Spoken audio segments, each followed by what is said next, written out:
Vidyavani community radio केंद्र प्रस्तुत करत आहे कार्यक्रम मालिका ओवी गाऊ विज्ञानाची. लेखक डॉक्टर पंडित विद्यासागर. अभिवाचन आणि संकल्पना विस्तार करत आहेत डॉक्टर दीप्ती सिधये.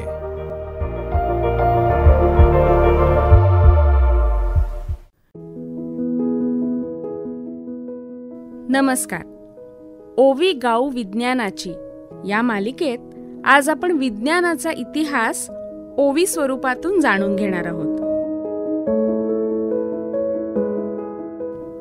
विज्ञानाच्या या मखरी बैसले जे नरनारी, त्यांनी वेचिली जीवने सारी, विज्ञानाची कास धरून या.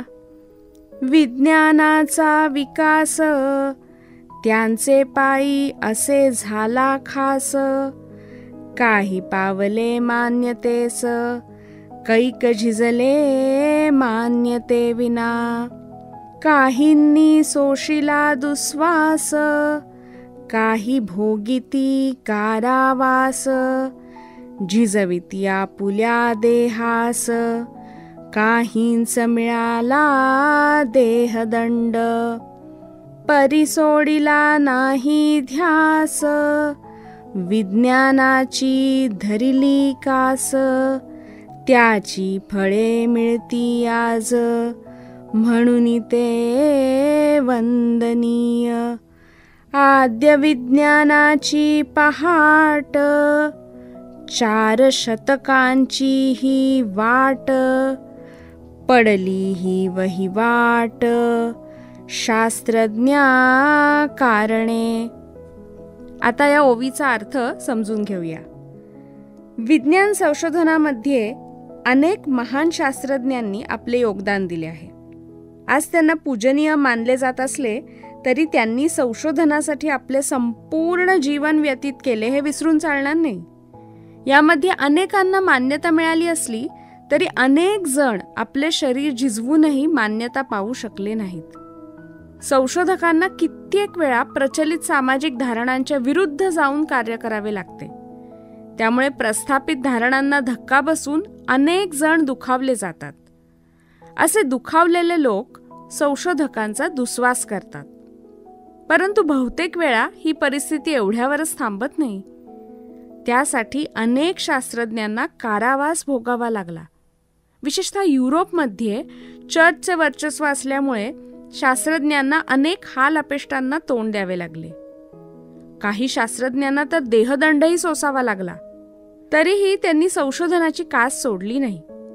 त्या सर्वांनी केलेल्या त्यागातूनच विज्ञान आणि तंत्रज्ञानाचा विकास झाला. त्या विकासाची फळे आज आपल्याला त्यांच्यामुळेच चाखायला मिळत आहेत. त्यामुळेच आपण या शास्त्रज्ञांना वंदनीय मानतो. आज ज्याला आपण आधुनिक विज्ञान म्हणतो त्याची सुरुवात साधारणपणे 400 वर्षांपूर्वी झाली. त्या अगोदरच्या काळात संशोधनाची परंपरा लोप पावल्यामुळे सगळीकडे जणू काही अंधारच पसरला होता. संशोधनामुळे विज्ञानाची पहाट होण्यास मदत झाली. शास्त्रज्ञांचे हे मोठे योगदान आहे. निसर्ग नियमांचा शोध आणि नवनिर्मिती हा विज्ञान संशोधनाचा पाया आहे. मानवाच्या मनामध्ये अज्ञाताचा शोध घेण्याची उर्मी असते. अनेकांच्या मनात ती उफाळून येते, परंतु बरेच वेळा ती क्षणिक असते. अनेकांच्या बाबतीत इच्छा असूनही तिचा पाठपुरावा करणं शक्य होत नाही. व्यावहारिक अडचणींबरोबरच बौद्धिक आणि शारीरिक क्षमताही त्यांच्या आड येतात. मात्र काही व्यक्ती अशा असतात की त्या अशा विचारांनी पुरत्या झपाटून जातात. त्यांना या कल्पनांचा पाठपुरावा केल्याशिवाय स्वस्थता लाभत नाही. प्राचीन काळापासून अशी अनेक उदाहरणे आहेत. 20व्या शतकाच्या सुरुवातीपर्यंत विज्ञानविषयक संशोधन करणाऱ्या फारच थोड्या संस्था अस्तित्वात होत्या. त्यापूर्वी तर अशा संस्थांची वानवाच होती. प्राचीन काळी भारतामध्ये अनेक संशोधक होऊन गेले.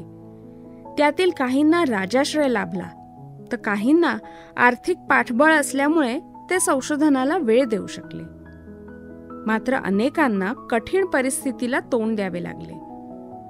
त्यातील काहींना मान सन्मान मिळाला तर काही मात्र उपेक्षितच राहिले. अशीच परिस्थिती चीन आणि युरोपमध्ये पाहावयास मिळते. युरोपमध्ये धर्ममताचा पगडा होता. त्यामुळे चर्चला ग्राह्य नसलेल्या मतांचे प्रतिपादन करणे हा गुन्हा समजला जाई. त्यासाठी कारावासाची शिक्षा भोगावी लागे. कधी कधी त्याहूनही भयंकर अशा देहदंडाच्या शिक्षेला सामोरे जावे लागे. 17व्या शतकातील गॅलिलिओ या इटालियन शास्त्रज्ञाचे उदाहरण हेच स्पष्ट करते. सूर्य स्थिर असून पृथ्वी त्याभोवती फिरते हे प्रतिपादन चर्चच्या मताच्या विरुद्ध होते. त्यामुळे गॅलिलिओला कारावासाची शिक्षा भोगावी लागली. त्याचा मृत्यूही स्थानपद्धतीतच झाला. भारतीय शास्त्रज्ञांचा विचार केला असता सत्येंद्रनाथ बोस, सर जगदीशचंद्र बोस, सर सी.व्ही. रामन आणि डॉक्टर आघारकर यासारख्या शास्त्रज्ञांनी प्रतिकूल परिस्थितीत संशोधन केले. सर सी.व्ही. रामन यांना त्यांच्या संशोधनाचे फळ नोबेल पारितोषिकाच्या रूपाने मिळाले. परंतु जगदीशचंद्र बोस यांना मात्र त्यांनी लावलेल्या बिनतारी संशोधनाचे श्रेयही मिळाले नाही. संशोधनाचा ध्यास हा उपजतच असतो. ज्यांनी हा ध्यास घेतलेला असतो ते ऐहिक सुखाचा विचार न करता संशोधन सुरू ठेवतात. आईन्स्टाईन यांनी संशोधन सुरू ठेवता यावे यासाठी पेटंट कार्यालयातील नोकरी सुरू ठेवली. कारकुनाचे काम करताना त्यांचे मन मात्र विश्वातील अतिगहन अशा सापेक्षतेचाच शोध घेत होते. आता पुढच्या ओव्या ऐकूयात.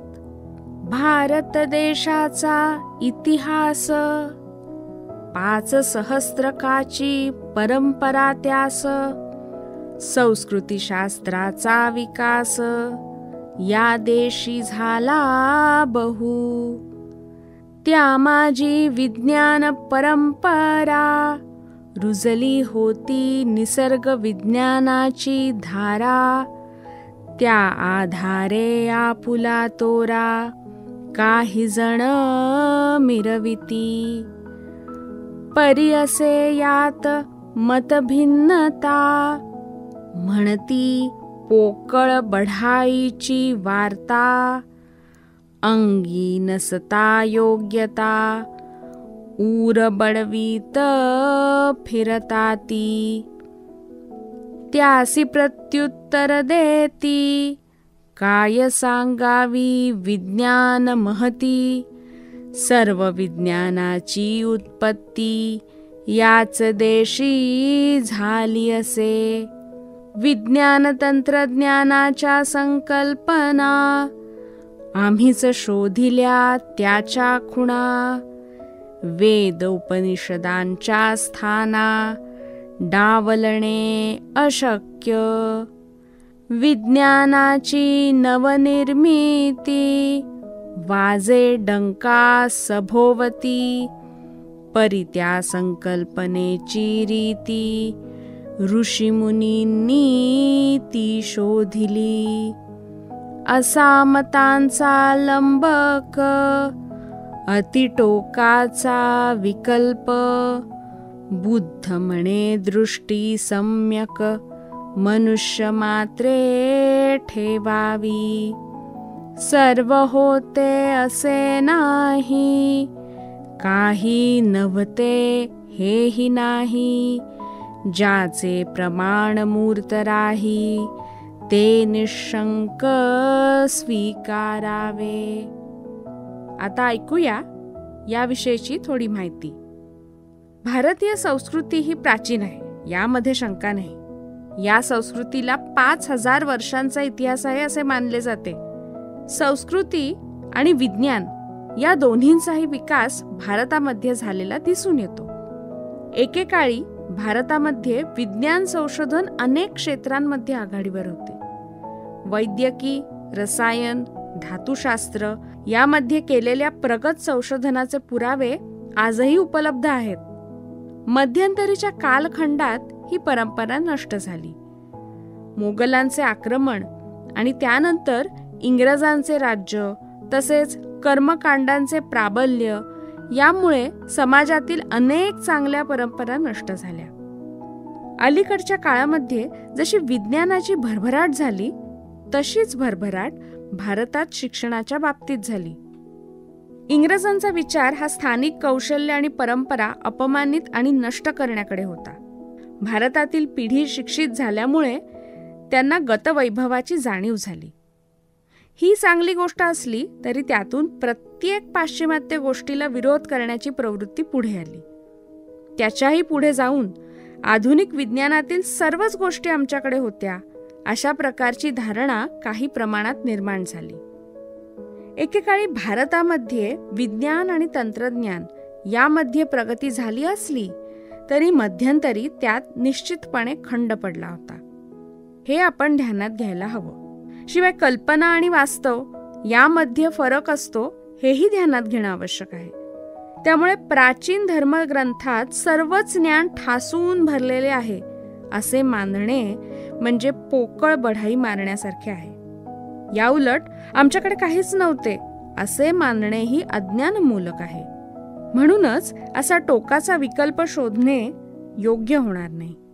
यासाठी गौतम बुद्धाने सांगितलेल्या सम्यक दृष्टीचा अवलंब केल्यास हा प्रश्न सहजासहजी सुटू शकतो. डॉक्टर जयंत नारळीकर यांनी एज या पुस्तकात ही मांडणी अत्यंत प्रभावीपणे केली आहे. त्यामुळे ज्या विषयीचे प्रमाण उपलब्ध आहे अशा गोष्टी निशंकपणे स्वीकाराव्यात. भारतातील विज्ञान आणि तंत्रज्ञानाच्या विकासाची परंपरा आणि त्यातून लागलेले शोध याविषयी दोन टोकाची मते आढळतात. इंग्रजांच्या राजवटीमध्ये भारतातील प्राचीन तंत्र, कला कौशल्ये आणि ज्ञान परंपरा यांचे जाणीवपूर्वक खच्चीकरण करण्यात आल्याची अनेक उदाहरणे आहेत. मोगल आक्रमणाच्या आणि त्या अगोदरच्या काळात भारतातील शिल्पे, मंदिरे आणि ज्ञानपीठांचा विध्वंस करण्यात आला. इंग्रज राजवटीत धार्मिक बाबतीत फारशी ढवळाढवळ होत नसली तरी इंग्रजांच्या व्यापाराला अडचणीच्या ठरू शकणाऱ्या उद्योगधंद्यांचे खच्चीकरण पद्धतशीरपणे केले गेले. हातमागाचा व्यवसाय हे त्याचे एक उदाहरण आहे. इंग्रजांनी शिक्षणाला चालना दिली. त्यामुळे काही प्रमाणात का होईना शिक्षित वर्ग तयार झाला. स्थानिक कौशल्ये, बुद्धिमत्ता आणि विचारांना दुय्यम स्थान दिले जात आहे हे या वर्गाच्या प्रकर्षाने ध्यानात येऊ लागले. प्रशासन आणि संशोधनासारख्या क्षेत्रांमध्ये भारतीयांना उपलब्ध असणाऱ्या संधी नगण्य होत्या. Sir C.V. रामन यांना संशोधन करण्याची इच्छा असूनही योग्य संधी अभावी अर्थ खात्यामध्ये नोकरी पत्करावी लागली. कोलकात्यामध्ये शिक्षणाचा चांगला प्रसार झाला होता. तरीही आशुतोष मुखर्जी यांना भौतिकशास्त्रातील संशोधनात रुची असूनही प्रपंच चालवण्यासाठी वकिली करणे भाग पडले. याचा परिणाम असा झाला की या दुय्यम दर्जाच्या वागणुकीमुळे भारत देशाला प्राचीन संस्कृती होती, ज्ञान विज्ञानाच्या क्षेत्रामध्ये भारतात प्रगती झाली होती, तसेच कला, शिल्प, तत्वज्ञान आणि विज्ञान यासारख्या क्षेत्रांमध्ये भारतीयांनी अजोड कामगिरी केली होती याची प्रकर्षाने जाणीव होऊ लागली. त्यामुळे भारतीय इतिहासाच्या पुनरुत्थानाला चालना मिळाली. यामध्ये ग्राह्य गोष्टींबरोबर अग्राह्य गोष्टींचाही समावेश झाला. प्राचीन विज्ञान आणि तंत्रज्ञानाची थोरवी गाताना काल्पनिक आणि वास्तवाची सरमिसळ होऊ लागली. विचारांपेक्षा भावनेचा पगडा काही बाबतींमध्ये अधिक झाला. आपल्या पूर्वेतिहासाच्या अभिमानाबरोबर पाश्चिमात्य विचारांना विरोध ही प्रवृत्ती तयार झाली. विज्ञानामध्ये कोणताही नवा शोध लागला की तो पूर्वी भारतीयांनी लावला होता असा दावा करण्याची अनिष्ट प्रवृत्ती बळावली. ठोस पुरावे नसताना जर एखादा दावा केला आणि तो फेटाळला गेला तर इतर सत्यकथनांवर लोकांचा विश्वास बसत नाही. या साध्या संकेताचा अनेकांना विसर पडतो. अद्यापही ही प्रवृत्ती दिसून येते. मानवी मन अनेक कल्पना करते, मात्र त्या प्रत्यक्षात उतरतातच असे नाही. गांधारीला 100 पुत्र होते. या महाभारतातील कल्पनेचा संबंध क्लोनिंग तंत्रज्ञानाशी लावून हे तंत्रज्ञान भारतीयांना अवगत होते यासारखी हास्यास्पद विधाने यातूनच पुढे येतात. सारासार विचार करून जे पुराव्यानिशी सिद्ध होऊ शकते ते ग्राह्य धरायला हरकत नाही. तसेच भारतामध्ये सर्वच होते किंवा काहीच नव्हते अशी टोकाची भूमिका घेण्यात काहीही अर्थ नाही. भारतीयांनी विज्ञानाच्या इतिहासाचा मागोवा घेताना या निकषांचा आधार घेतला पाहिजे. या पार्श्वभूमीवर प्राचीन भारतीय आणि पाश्चात्य शास्त्रज्ञांनी अत्यंत कठीण परिस्थितीत साधनांची फारशी उपलब्धता नसताना विज्ञानाचा वसा अंगीकारला आणि जोमाने पुढे चालवला, त्यांचे कृतज्ञतापूर्वक स्मरण करूया.